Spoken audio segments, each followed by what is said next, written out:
Akmeņu skrējiens kā reiz notiek. Kāds interesants, vīru vilkšana. Interesants pasākums, laikam. Tikko atnācām tikai, bet apmostīsimies. Es domāju, varbūt kaut ko interesantu ieraudzīsim. Tas labi.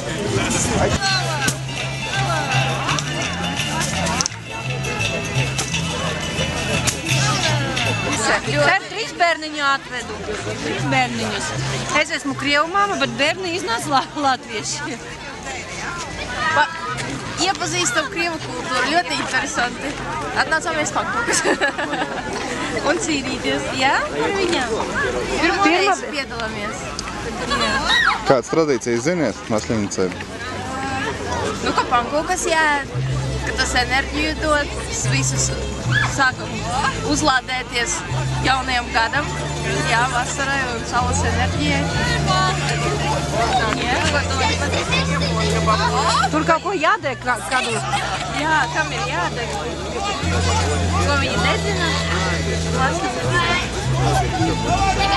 Salma lelli, jā? Ir tā? Nu jā, ka nezina. Vēl mēs zinām ziemu. Jā, tieši tā. Un cerēsim, kā pēc tā viss beigsies. Tā ziema jau apmet. 3!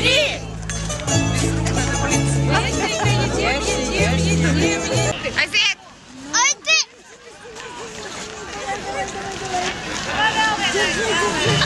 Денечка, ты держи канат, ты не прибирай его.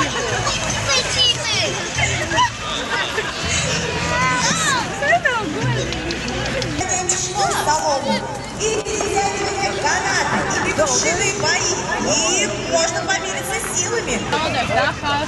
Давай, лайк!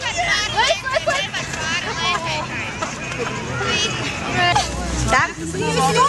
Давайте, кто больше собирает?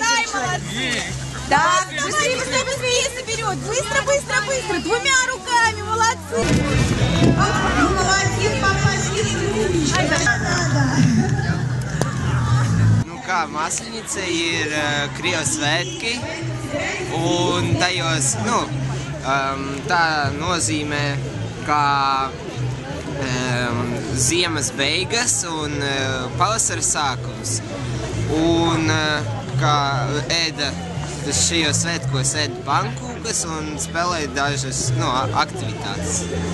Pirmo reizi pasākumā? Nu, biju pagājuši gadu arī. Iepatikās? Jā. Nāks vēl? Jā.